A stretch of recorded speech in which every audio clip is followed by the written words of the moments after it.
Uno. Hola a todos, bienvenidos, ¿cómo están? Bienvenidos otra vez a su podcast. No sé por qué digo su podcast, bueno, sí, aduéñense de él, pero es como un saludo genérico, ¿no?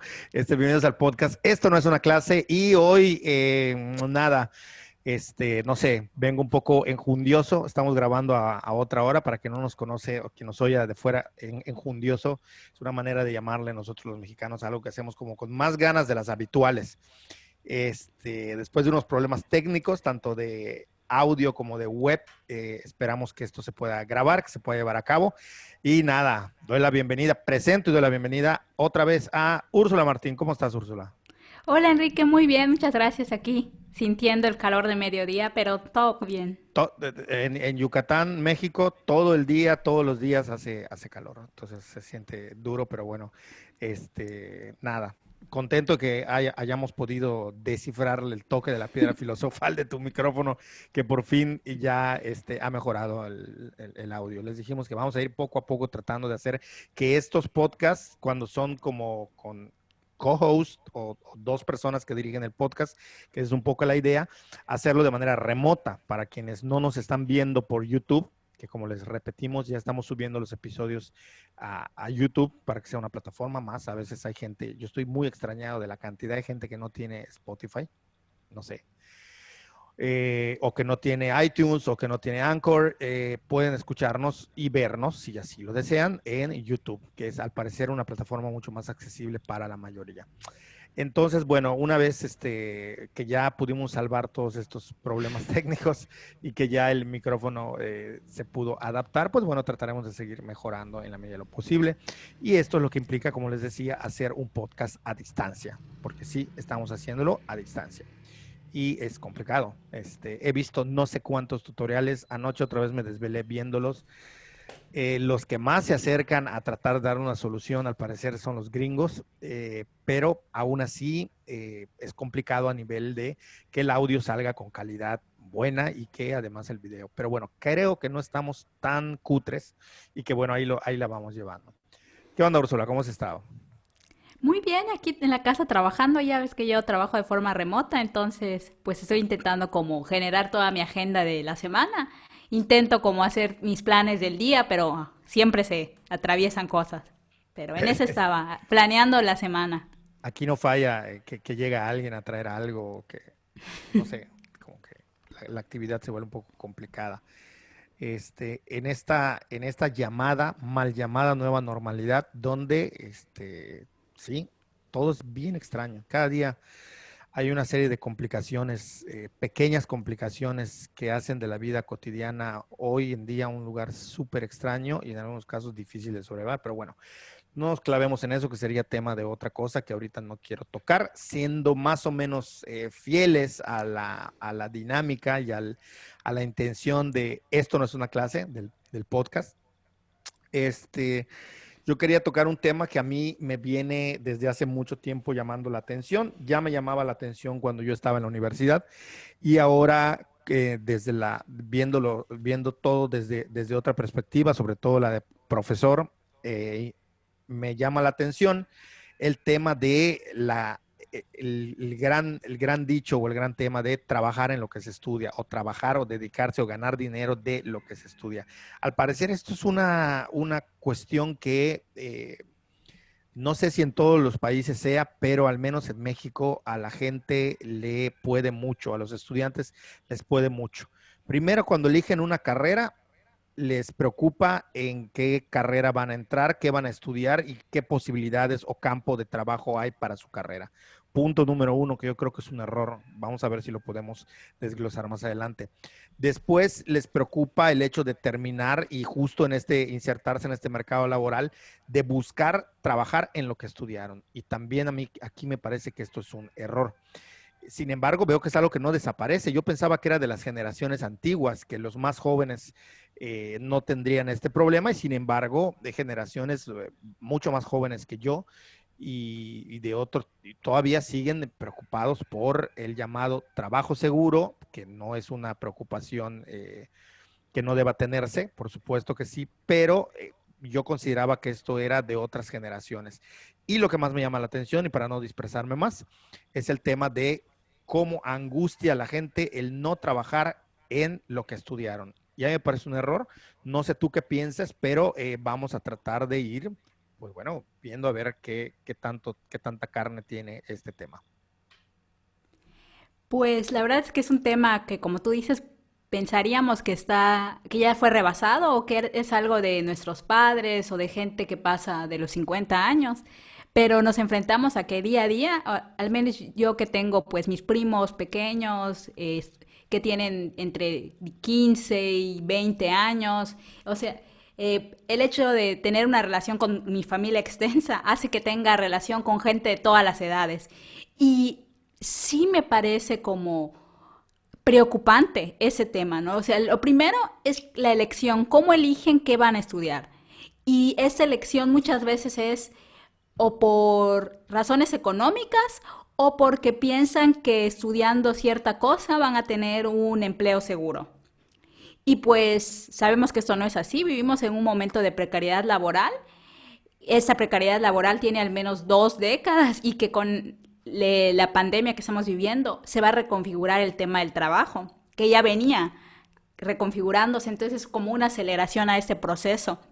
Y sí me sorprende cómo esta manera de pensar las actividades laborales, las carreras profesionales, sigue anclada en la gente, a pesar de que la realidad nos está mostrando una y otra vez que esto ya no es así. O sea, lo entiendo, por ejemplo, cuando práctico, o sea, como cuando, por ejemplo, el trabajo era un trabajo que te brindaba todas las seguridades sociales y que además prácticamente entrabas a un trabajo y era para toda la vida, de ahí te jubilabas, pero eso ya no pasa.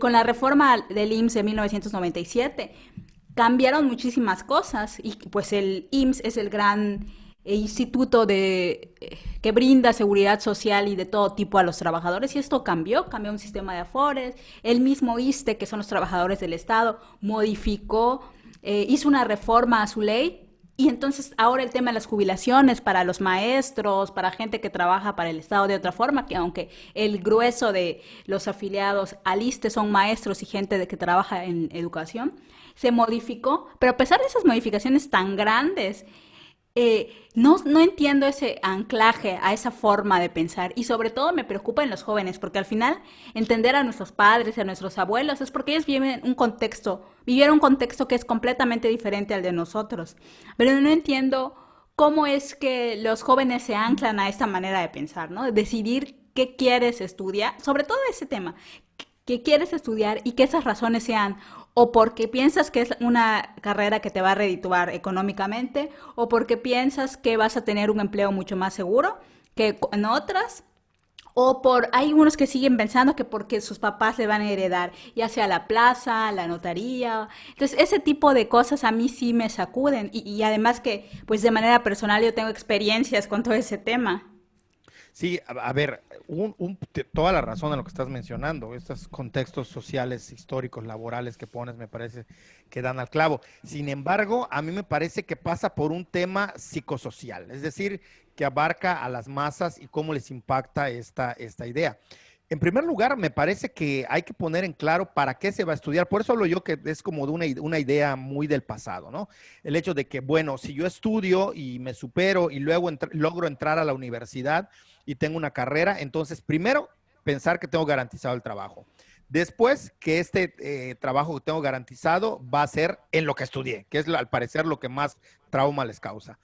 Y después viene la idea de que va a ser bien remunerado, ¿no? Como que se dan estos tres presupuestos y de ahí luego vienen como una especie de decepciones o traumas en los que entran las personas, de que, chin, no tengo trabajo, o si tengo trabajo, pues no es de lo que estudié y eso es así como, me voy. No importa, hay gente que gana un montón de dinero haciendo otra cosa y no es de lo que estudió. Y no nos confundamos. Muchas veces lo que estudiaste y después en lo que trabajas y en lo que ganas no necesariamente te hace más feliz, porque la gente va a estar diciendo, sí, pero es que si trabajas en lo que estudiaste eres más feliz. No es cierto, eso no es una realidad. en ningún sentido. No, no pasa eso.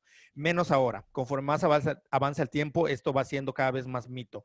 Pero como que hay esta idea de que si hago A más B más C, el resultado debe ser D. Y esto no es así, esto no ocurre. Entonces me parece que esto mete una presión en la gente y que además viene a hacer todavía más difícil la precariedad de la que tú hablabas. Es verdad. No hay empleos, cada vez hay menos empleos. Los trabajos de médicos, de ingenieros, de arquitectos, que son para médicos, ingenieros y arquitectos, cada vez están más peleados, cada vez hay más competencia, cada vez hay menos plazas, cada vez hay menos trabajos seguros. Pero lo que es un hecho es que hay una falta de intención de ver más allá de lo que sus profesiones o de aquello que estudiaron les da. Tú estudias una carrera, y aquí es donde viene el problema. Tú preguntas a alguien, ¿por qué estudias? Ustedes háganse, quienes nos escuchan o nos ven, háganle la pregunta a estudiantes. Esta es una pregunta de, ¿cómo se llama esto cuando les dan en la preparatoria charlas para saber qué van a elegir? De vocacional. Charla vocacional. Ustedes pregúntenle a cualquier adolescente, a cualquier muchacho que está terminando la escuela preparatoria y va a entrar a la universidad, ¿por qué elegiste esa carrera y por qué quieres estudiar? A mí me sorprendió mi sobrino de 17 años. Yo le pregunté una vez, ahora probablemente ya tengo una idea más clara. Perdón. Yo le pregunté que por qué quería entrar a la universidad.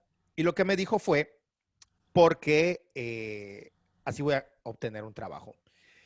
Me sorprendió sobremanera. Entonces, me parece que se está desviando. Voy a hablar de mi caso. Yo entré a estudiar porque yo tenía una pasión. No estoy diciendo que todos tengan que ver la vida de la misma manera que yo, pero estoy explicando mi caso. Yo tenía una pasión brutal por aprender. Yo quería comerme el mundo y los libros por aprender, por adquirir un conocimiento.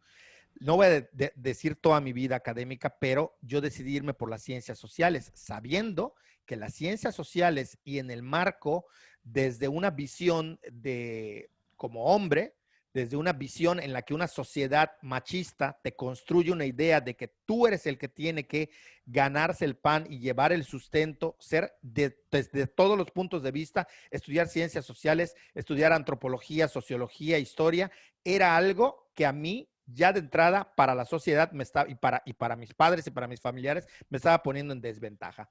De tal manera que queda claro que yo entré a estudiar porque me dio la gana. Y entré a estudiar porque a mí me fascinaba aprender y me fascinó las ciencias sociales desde el día uno que tomé una clase y me senté en un aula a estudiar y aprender. Yo nunca me pregunté, ¿cómo voy a vivir? ¿De qué voy a vivir? ¿Cómo le voy a hacer para independizarme? Y sin embargo, las cosas fueron sucediendo en parte porque nunca me cerré. Yo jamás dije, es que yo tengo que dedicarme a tal cosa debido a que mi formación fue esta. Y ya para darte la palabra, porque si no luego hablo y me acaparo el micrófono, como siempre, quienes me conocen saben que hablo, pero bueno, ya te conocerán a ti y verán que tú también hablas bastante, aunque digas que no. Pero bueno, ese es un chiste local. El tema es que yo conocí un caso, hay varios, voy a poner uno de ellos, de una persona, un arquitecto muy bueno, y esta persona tenía trabajo, pero quizás no era lo que esperaba y de pronto empezó a darse cuenta después de ir a una obra de teatro, si no recuerdo mal la experiencia que él mismo me contó, él vio cómo estaban trabajando y haciendo y montando todo el escenario que está pues, detrás de los actores. Y él dijo, yo eso lo puedo hacer. Yo soy arquitecto, sé de construcción, sé de materiales, puedo hacer cálculos, puedo hacer cálculos matemáticos y yo puedo hacerlo igual o más bonito. Y fue pidiendo oportunidades hasta que hoy en día es uno de los más grandes, no sé cómo llamarle, desconozco el término, escenógrafos. Escenógrafos. Gracias. Es uno de los más grandes escenógrafos del país. Está, yo creo, en el top 3 o top 5 de los más grandes escenógrafos del país. Y es arquitecto y es feliz haciendo lo que hace y gana, vamos, ya quisiéramos nosotros en una quincena ganar lo que él gana. Eso es independiente, de ganar dinero. Es otro tema que responde a la ética profesional y de cada uno. El dinero, todo mundo lo necesita. cuánto y qué, en cómo gastarlo y cuánto va a obtener. Eso es otra discusión que depende de cada uno y de qué metas financieras se ponga. Pero lo que es un hecho es que esta persona es uno de muchísimos ejemplos de alguien que no se cerró y dijo, es que yo tengo que trabajar en un buffet de arquitectos porque si no estoy en la construcción y no estoy diseñando y no estoy creando casas sustentables, entonces no puedo. No. Esta persona, pues nada, encontró una manera de poder ser arquitecto, aplicar la arquitectura en algo que no es común que los arquitectos trabajen y muy exitosa. Pues sí, sí, es una anécdota padrísima, porque no lo pensarías. Piensas, siempre que piensas en arquitectos, piensas justamente en construcción o así como los más aventureros, quizás, en decoración de interiores. Pero no te imaginas Los más como esos arriesgados, ¿no? escenarios. Así como Exacto. Los arriesgados, que se dedican temerarios. más a la decoración de interiores, pero sí no te imaginarías a un arquitecto haciendo, pues no puedo decirlo, se me Escenografía. traba, escenografía, sí. Sí.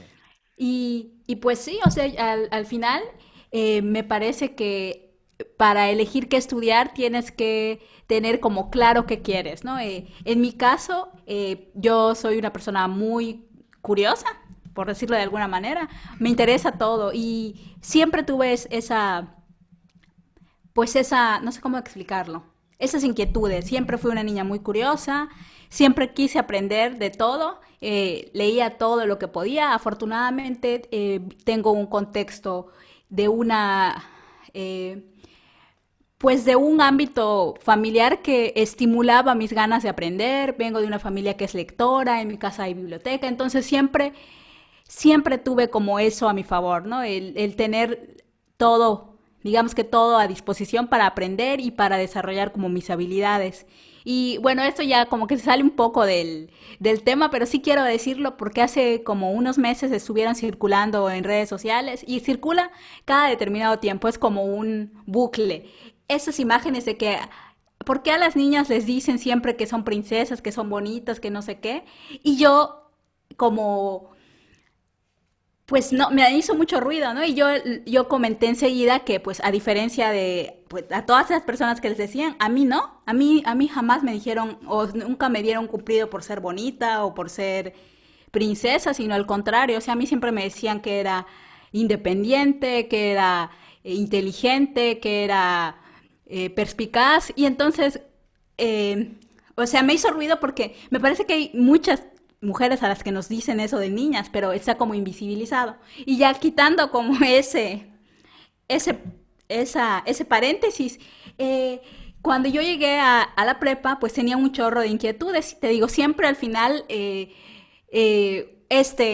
digamos, este contexto en el que vivía me permitía aprender de muchas cosas y un montón de cosas me interesaban. Me interesaba la química, me interesaban las ciencias sociales, me interesaban las ciencias aplicadas y yo no sabía qué estudiar, ¿no? Al final tenía esa gran pues ese gran como duda de qué estudiar, qué no estudiar. A mí las vocacionales me parecían una tontería porque medían según tus aptitudes y tus gustos, pero yo era buena en todo, sin falsa modestia, era buena en todo.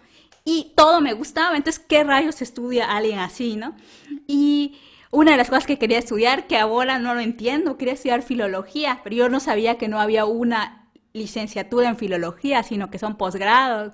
Entonces estaba así y al final decido estudiar antropología social porque era la licenciatura que me permitía estudiar al mismo tiempo de todo un poco. O sea, yo podía hacer antropología médica, podía estudiar si quería laboratorios, o sea, eso fue la razón por la que estudié la licenciatura y pues no fue algo del agrado de mis papás al inicio, ¿no? Mi papá quería que yo estudiara medicina y pues mi mamá también. Es creo lo que todos los papás quieren que estudien sus hijos. Y más si son aplicados o buenos en Claro. la escuela. Sí, sí, sí. Siempre quieren que sean médicos, médicos, médicos, médicos. Y yo no quería ser médico. O sea, Claro. no porque pensara que fuera difícil para mí, sino porque a mí no me gusta la sangre, soy asquerosa. O sea, ¿cómo lo iba a hacer? Me iba a poder aprender todos los libros de anatomía y eso sin problema, pero ¿cómo me iba a enfrentar a un paciente?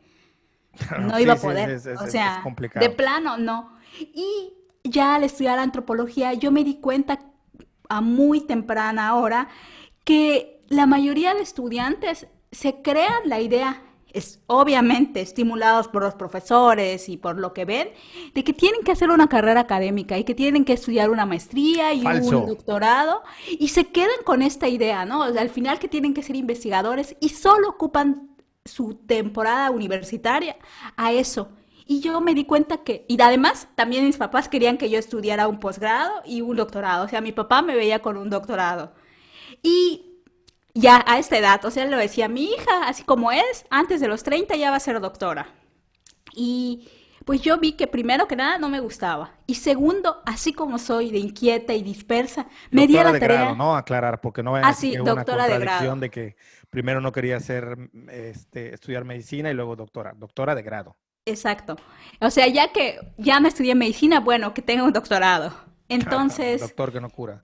exacto. Entonces, a eso me di cuenta, ¿no? Que todos se enfocaban a eso. Y mientras tenían todo, como que todas sus energías enfocadas a eso, no se tomaban el tiempo para generarse nuevas habilidades y nuevos conocimientos que fueran Correcto. externos a lo que estaban estudiando.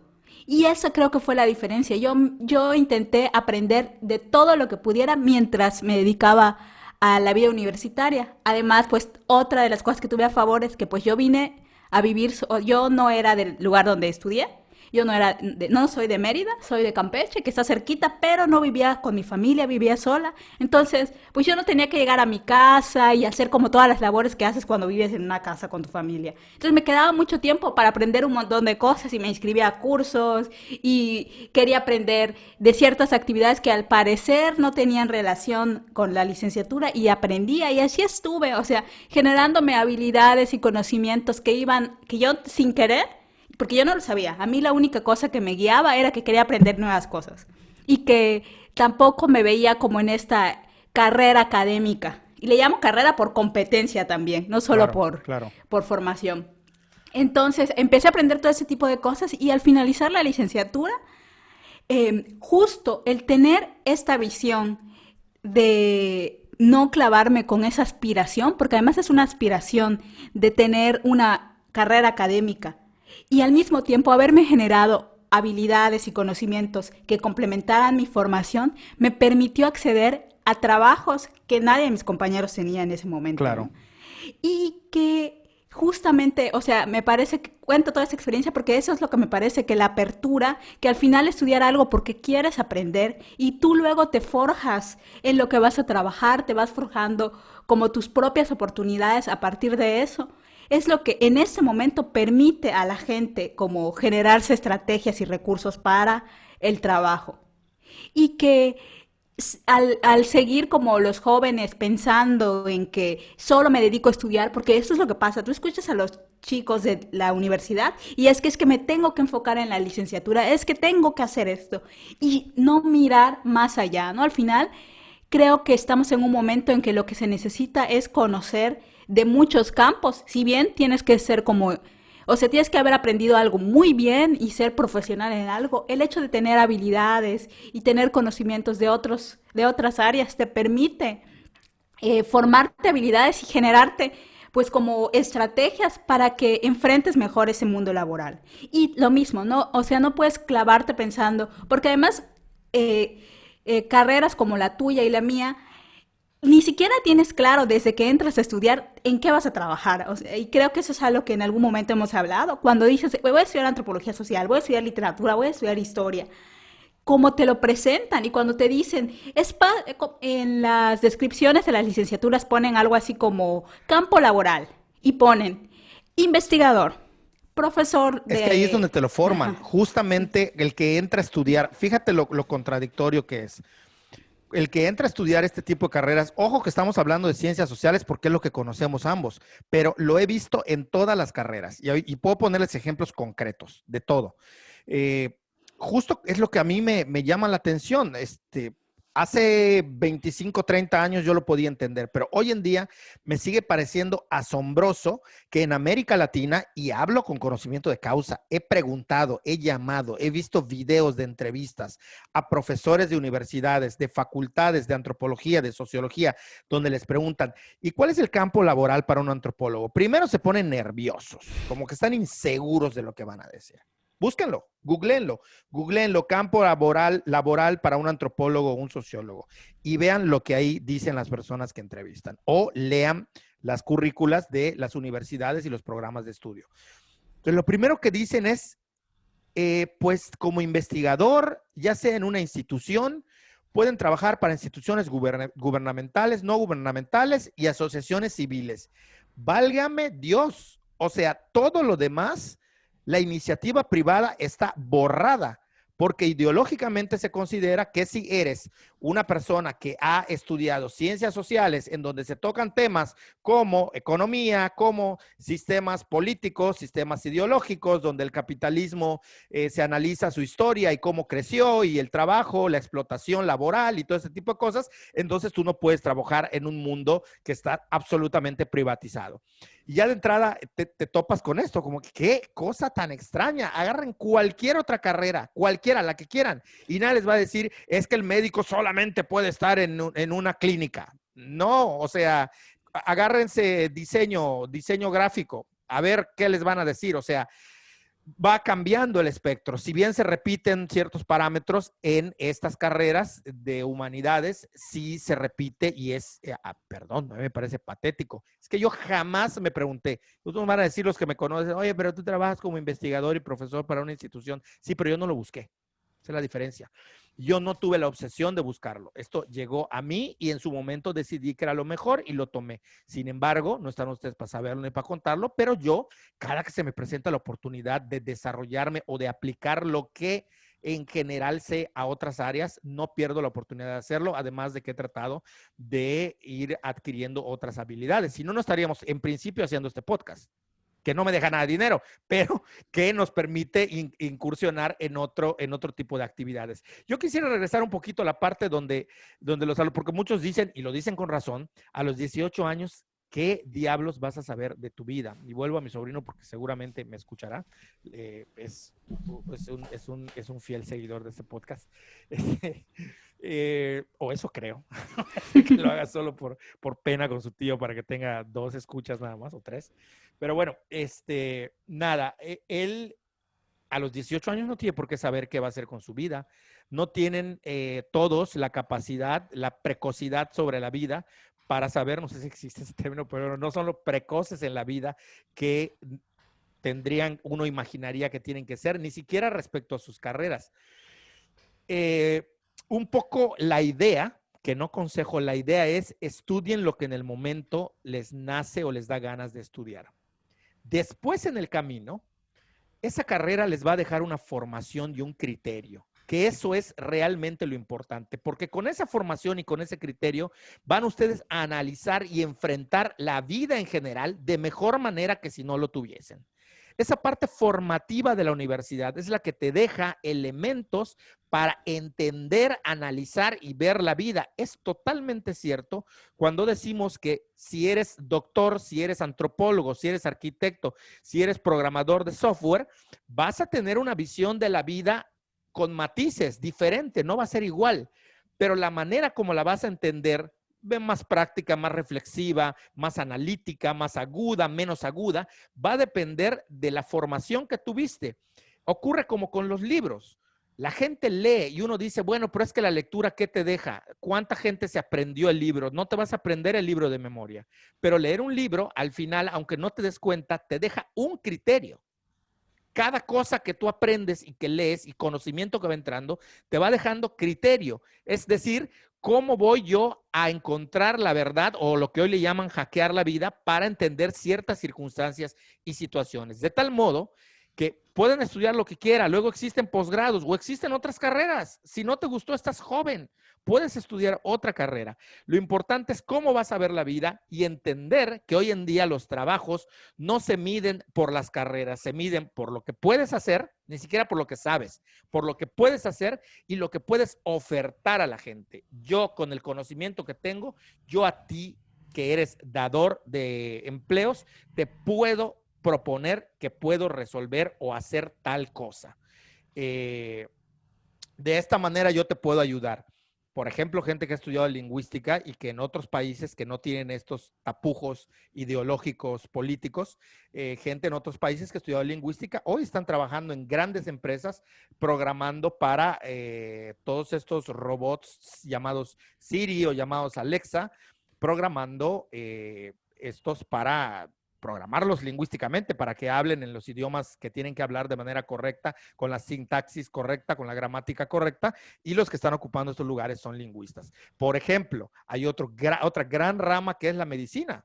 La lingüística cognitiva o la neurolingüística, que no nada más para ventas, yo no sé si eso funcione, pero hay gente que habla de neuroventas con la neurolingüística y demás, pero sí me queda claro que para cuestiones, por ejemplo, del campo médico, se necesitan muchos lingüistas y gran parte de las cosas que hacen podrían servir. Y podría yo sentarme a darles ejemplos. Si nos vamos a la parte de la mercadotecnia, que es la más satanizada hoy en día, podríamos tumbarnos horas y horas dando ejemplos de cuántos trabajos bien remunerados pueden tener sin que se tengan que sentir culpables, ¿no? No me quiero meter en la discusión bizantina, extraña y ya trasnochada de por qué hacer mercadotecnia y vender no tiene que ver con lo que te dedicaste. Yo les informo a todos los que estudiaron ciencias sociales que si están trabajando para una institución, para una asociación civil, para donde quiera que estén recibiendo ustedes un dinero, aunque sea poco, sea mediano o sea un sueldo alto, les informo que están vendiendo su trabajo, están vendiendo su conocimiento, están vendiendo su cuerpo, están vendiendo todo lo que son. Son parte del sistema, están en un mercado. Ganar poco, ganar mucho, ya les digo, eso cada quien lo decide. Pero me parece que va un poquito por ahí para tratar de ampliarlo y que la gente que nos escuche pueda entender que no están limitados a estudiar nada más la carrera que tuvieron, a menos que les apasione y quieran dedicarse full a eso, pues bueno, adelante. Pero es si al final o a mitad de la carrera no se sienten, no lo sigan, vayan a otra carrera o pónganse a trabajar si quieren. Hoy en día lo puedo decir sin ningún problema. No hay necesidad de cumplir con todos esos checklists o esos bucket lists o esos como punteos que hay que hacer que la sociedad nos dice que tenemos que hacer en la vida. Y después con lo que ustedes estudiaron no va a ser tirado a la basura. O sea, ustedes van a poder encontrarlo siempre que tengan esta mentalidad abierta de cómo puedo yo ofrecer un servicio con lo que sé, con las habilidades que he podido desarrollar, no solamente de la carrera, sino de otras habilidades, como tú comentabas, aprender a programar, que hoy en día es más accesible que antes, que solo estaba reservado para matemáticos, aprender a editar video, aprender a trabajar en cuestiones que tienen que ver con internet, en fin, 20,000 habilidades que se pueden tener y cómo encontrarse la vida. Tú y yo conocemos casos, porque los hemos platicado, de gente que teniendo una profesión, de repente le tocan el punto a algo que no necesariamente o que no tiene nada que ver con lo que hicieron y se vuelven súper exitosos. Yo cierro esta parte de mi participación diciendo que la antropología a mí me ha servido para todo en la vida. Todo lo que yo analizo, independientemente de la actividad que sea, estoy consciente que ese criterio me lo dio mi formación como antropólogo y me siento feliz. Sea lo que sea de lo que yo decida estudiar, incursionar, hablar, opinar, siempre va ahí. O sea que eso no se va a perder y pues un poco que la gente entienda que no tienen que cerrarse, ¿no? Sí. Bueno, en mi caso, me gustaría cerrar justo con una reflexión parecida a la tuya. A mí, la antropología me ha servido para muchas cosas. Creo, y bueno, para muchos podrían decir que he tenido la fortuna de siempre trabajar en algo que está relacionado. He trabajado en organizaciones de la sociedad civil y antes en un centro de investigación. Y ahora que trabajo por mi cuenta y que o sea, eso fue como lo más complicado para la gente que me conoce, ¿no? Entender que trabajara por mi cuenta, hiciera mis cosas. Y lo que puedo decir es que si bien la mayoría del tiempo que en mi carrera laboral he tenido, pues eso, como dirían algunos, la oportunidad, la fortuna de trabajar en cosas que están directamente relacionadas con la antropología social, a mí me parece que lo que te permite hacer la antropología social y las herramientas que te brinda te sirven prácticamente para todo, como tú dices, para tu vida, para ventas, para generar empatía con las personas, para descifrar ciertas cosas que seguramente otras carreras darán y de otra manera, pero sí me parece que es eso, y me parece que la gente que estudia ciencias sociales y específicamente antropología, quizás si viera esta disciplina de esa manera, le permitiría ser hasta más feliz, ¿no? Porque conozco muchos que se frustran porque no están haciendo investigación. También tiene que ver con la idea de que la antropología aplicada se ve como algo malo, negativo. Depende en qué, porque mucho tiempo la antropología aplicada era regalarle a la gente de las comunidades cochinitos, ¿no? Sí, pues Cosa a que es partir de los 70. reprobable y si nos ponemos ahora como antropólogos a hacer una crítica a la antropología aplicada, podríamos dejarla un poquito mal parada por cómo se hizo, es decir, aplicada desde qué punto de vista. Lo que pasa es que no se entiende las ciencias sociales como algo instrumental. Es como si fueses sacerdote católico y tuvieses un culto satánico. Casi, casi así lo ven, ¿no? Como que no sé. Bueno, yo lo decía pensando justamente en la historia de la antropología mexicana, que después de los 70, después de el INI, o sea, sí a la antropología se ve negativo desde el Estado, además, o sea, es como una visión que después permea también en los centros de formación de antropólogos, entonces es como algo que ni siquiera se estudia bien. No, o sea, es Claro. algo que no está en los programas de estudios y a mí me parece que es una vertiente interesante y entender justo eso, que la antropología aplicada no es solamente gestionar programas sociales o entregar cerditos, va más allá y yo creo que he hecho antropología aplicada desde mis formas y es lo que más me gusta, ¿no? Y además pensar que la antropología aplicada no tiene que ser en esos espacios, ni en organizaciones de la sociedad civil, ni en instancias gubernamentales. La puedes hacer tú, puedes aplicar la Tú antropología puedes desde aplicar la diferentes maneras. antropología para lo que te dé la gana, la Entonces, sociología, la historia, lo que sea. entonces justo es eso, o sea, a mí sí me ha servido muchísimo, más que herramientas teóricas, las herramientas metodológicas me han servido para generarme en ese momento mi propio empleo y me parece que estas son las formas en que podríamos como ir desvinculando de esa idea de tengo que trabajar en lo que estudié y tengo que tener un trabajo, porque es como una cadena. Estudiar, trabajar en lo que estudiaste, tener un empleo seguro y jubilarme y ya, ¿no? Que te digo, de nuevo este esquema no solamente está desfasado, sino que es imposible prácticamente en Sí, México. y bueno, ahorita estamos poniendo énfasis, insisto, pero no se crean que esto es de ciencias sociales. Te voy a No. poner otro ejemplo. Yo tengo un amigo conocido, conocido amigo, como lo quieran ver, que él es ingeniero civil. Y lejos de poner su despacho de construcción de fraccionamientos, como cualquiera pensaría, o de trabajar como empleado para una constructora, él se fue dando cuenta que las casas, en la mayoría de las ocasiones, incluso las casas que son hechas en serie, los fraccionamientos, no tenían una distribución bien pensada. No tenían una distribución de la cocina, del baño, y que algunos dirán, bueno, es que los arquitectos no lo hicieron, o si lo hacen, no lo piensan, en fin, lo que quieran. El caso es que él encontró su propio nicho de cómo desde la ingeniería civil él podría hacer construcciones mucho más accesibles económicamente, pero también mucho más funcionales.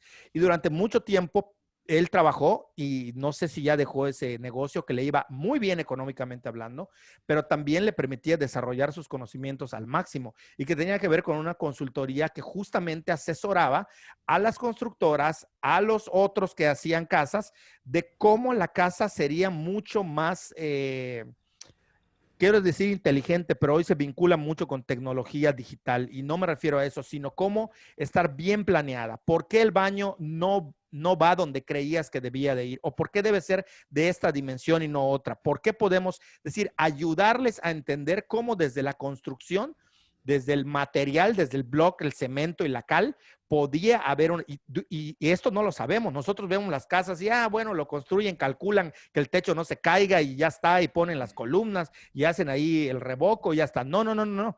Hay una serie de factores que tienen que ver con construcción que no están contempladas en las casas o en la mayoría de las casas que nosotros vemos. Y él encontró un gran nicho, era una consultoría donde les enseñaba cómo maximizar sus recursos de forma espectacular y durante mucho tiempo ganó dinero en esto.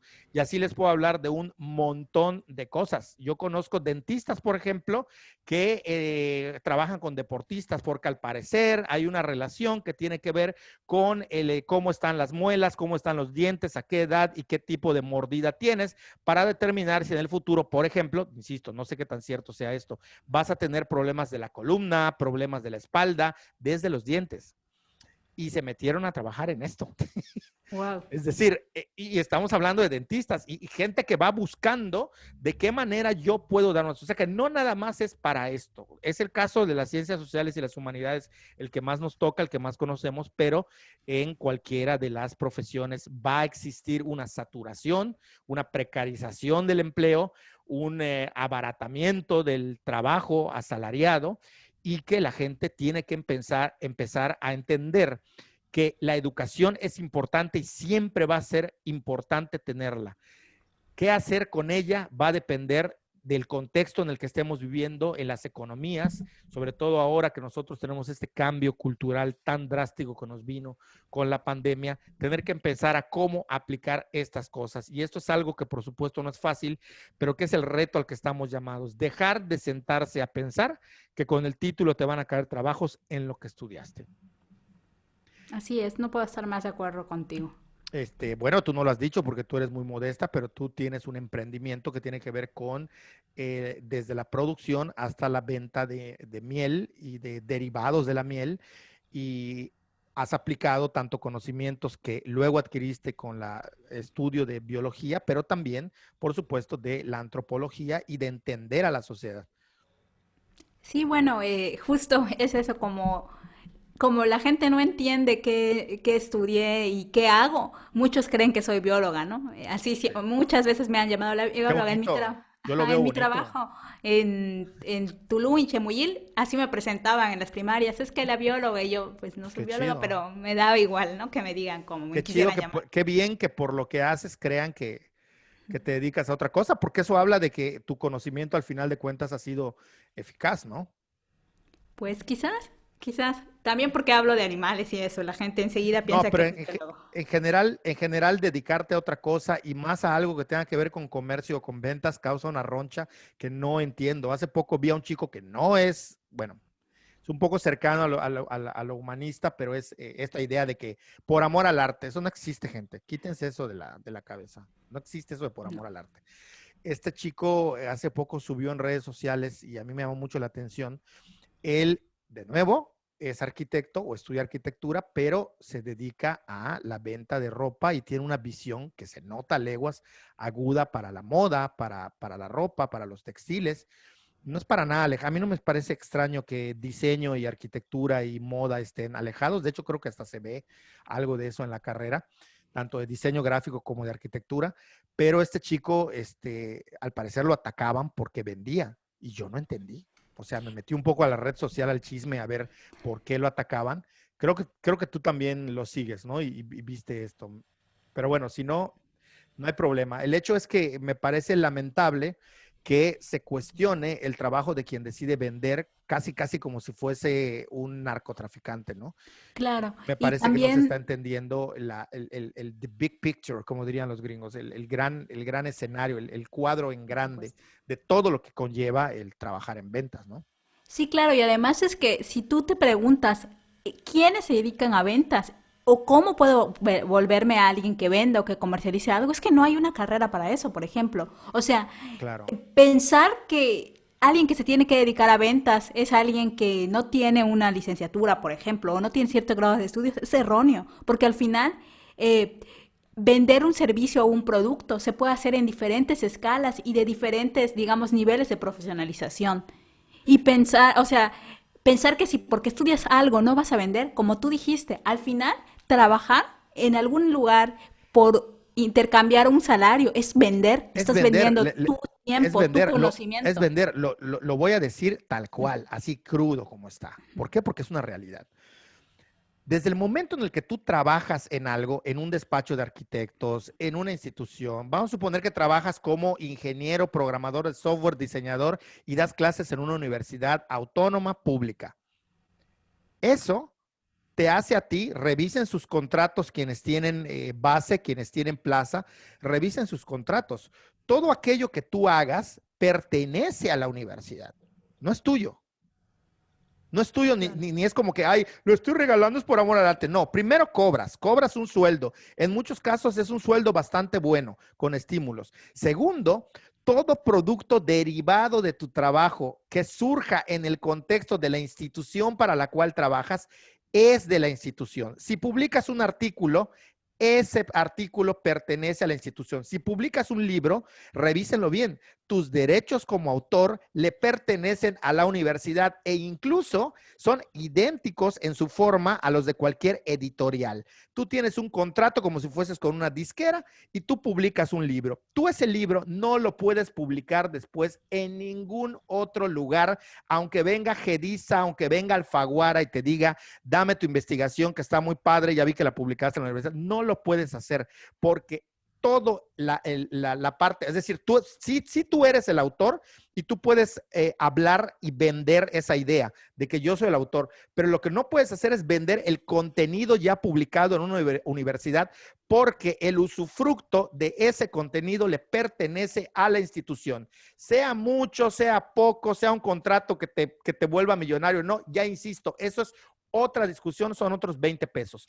Pero el hecho es que le pertenece a la universidad. No puedes tú ir por el mundo regalando. De hecho, es hasta delito. Tú no puedes ni siquiera fotocopiar tu propio libro y andarlo subiendo a las redes porque si te pescan y la universidad quiere, te puede meter en un problema a ti o a cualquier otro que lo haga, pero a ti más Claro. porque eres el autor. Entonces, quítense la idea de que, ay, es que solo la gente que está vende y son los capitalistas que se quieren. No, todos venden. Estás vendiendo tu trabajo y a la empresa o a la institución a la cual tú le vendes tu trabajo, todo lo que se genere en el contexto de esa institución es propiedad de la institución, el uso y usufructo de lo que tú estás publicando, las clases que estás dando. Si te salió genial y es maravillosa, no te puedes grabar y subirlo y cobrar por eso. Es así de sencillo. Eso le pertenece a la universidad. Todo es de las universidades, instituciones de gobierno o empresas privadas. Les pertenece. Así que quítense de la cabeza eso de que no voy a vender mi trabajo porque desde el momento que vives de lo que estás haciendo, en ese momento estás vendiendo. Yo hace poco puse un tweet, dije, en el momento en el que lo que haces empieza a ser considerado por la gente como exitoso, como bueno, en ese momento ya empezaste a vender. Ok, pues sí, sí, justamente comparto esa idea y pues nada, es lo que quería comentar, ¿no? Al final que las ventas y vender no es algo que deviene de una carrera profesional o de un contexto. En general todos vendemos todo el tiempo y que esa mirada como negativa o despectiva a las ventas, por eso, por los dos sentidos, ¿no? La primera es porque o eres un cerdo capitalista o porque pobrecito, pues no puedo hacer nada más que vender. O sea, hay que esas Sí, ideas sí, son erróneas y entonces lo único que muestran es justo eso, un pensamiento arcaico, porque yo no le encuentro otra manera de sí, llamarlo. Y por otro lado, también es fuera de la que realidad también. sí, fuera de la realidad completamente. Y la otra cosa que quería comentar es que los otros, como digamos, grandes criticados, además de los que venden o los que se dedican a la comercialización, son quienes generan contenido. Y creo que esta anécdota, no sé si te la comenté en algún momento, de una conocida que yo tengo, que me platicó, ella, su contenido es acerca de finanzas, es contadora, y tuvo una reunión por Zoom con sus compañeros de primaria y casi, casi que era el anticristo ella, por lo que hacía, ¿no? No lo entendían, eh, no entendían que no tuviera un trabajo remunerado por un patrón y por supuesto que mucho menos entendían que ella generara ingresos económicos a partir de su cuenta de Instagram, de los cursos que hace, porque pues, les va muy bien además en sus cursos. Entonces, Pura fue envidia. como, exacto, fue como no más que envidia, yo creo que es un no entender. Y cuando la gente no entiende algo y le parece extraño, Sí, la mayoría de pero veces es atacado. Pero si eso va acompañado de un éxito económico, así visto por la sociedad, insisto, eso del éxito es según qué grupo social y cómo lo vea la sociedad. Pero así visto por la sociedad, pues causa más molestia. O sea, no Claro, entiendo cómo diablos puedes ganar tanto haciendo algo que no entiendo, ¿no? claro. Pero bueno, el mundo digital y las oportunidades serán otra cosa, pero en este caso, para este podcast, esto no es una clase, el tema de hoy yo creo que era importante, era algo que quería yo sacar de mi ronco pecho, sobre todo como una manera de que, nada, de compartir las ideas que podamos tener o verter sobre esta plataforma digital para que la gente sepa que hay vías, hay formas y son muchas. Es cuestión de tratar de ver de qué manera encajar. No, no es fácil, pero no es fácil nada. Ni conseguir la plaza, hoy en día no es fácil absolutamente nada. y nada, que no se cierren, que no se dejen llevar por estos supuestos sociales que muchas veces vienen por amigos, vienen por la familia, vienen sobre todo por la formación desde los profesores que les dan clase, que ustedes tienen que buscarse su propia forma de capitalizar su conocimiento en eso, en dinero, en capital, en el que ustedes quieran, como lo quieran, pero evadir a toda costa la victimización, la amargura, el tema. No estoy diciendo que no haya contextos de desventaja para muchos, para la mayoría los hay, los han habido, los hemos tenido, me incluyo dentro de eso, pero sí creo que si encima de que hay contextos de desventaja, uno no se permite por ideologías mal fundamentadas tratar de ver más allá de lo que el panorama de la vida te ofrece, la tienes peor. Entonces, yo creo que un poco es eso, tratar de ver más allá de la carrera, más allá de lo que estudien otra cosa si no les gusta, se vale dejar una carrera y agarrar otra, estudien un posgrado que no tenga nada que ver con lo que estudiaron, si así les parece, si les interesa la química y están en biología, métanse y hagan un cruce ahí, si les interesa estudiar diseño y son médicos, estudien diseño, si son arquitectos o si son ingenieros y les gusta escribir, vuélvanse literatos, en fin, hagan todo y traten de buscar siempre una forma de eso, de expandir su visión sobre cómo obtener ganancias, cómo conseguir empleo y no llorar todo el tiempo porque no trabajan en lo que estudiaron. Que eso creo que ya quedó afuera. Y lo que estudiaron siempre les va a acompañar, trabajen en lo que trabajen, hagan lo que hagan. Yo aquí dejaría el tema. No sé si tengas algo más que agregar, Úrsula. No, nada, nada, nada. Quedé muy Bueno, contenta con la charla. nada, nuestras redes sociales, en mi caso, aunque las vamos a dejar en la descripción de la caja de YouTube, les digo, el canal es Esto no es una clase, igual que el podcast, son Twitter, @Javoe, Instagram, @Vaya Bien. No subo fotos mías, les anticipo, subo fotografías en general como un hobby de fotografía, pero bueno, si me quieren seguir por ahí nos podemos comunicar. Y de mi parte, eso sería. No sé si quieres dejar tus redes sociales, Úrsula. Bueno, en mi caso pueden ver mi canal de YouTube, donde tengo algunos podcasts que es que hay detrás de la miel, y en Instagram me pueden seguir como @pecoreando_miel. Y Muy bueno, bien. es todo. Muchas gracias por Bueno, invitarme. pues nada, gracias a todos los que nos acompañaron hasta este punto del podcast. Ojalá que sea de su agrado. Insisto, seguiremos subiendo más contenido y tratando que sea mucho más ágil y más entretenido, a la vez que podamos compartir, pues eso, conocimiento, que es el pilar de este podcast y ahora de este canal. Nada, nos despedimos y hasta luego. Hasta luego.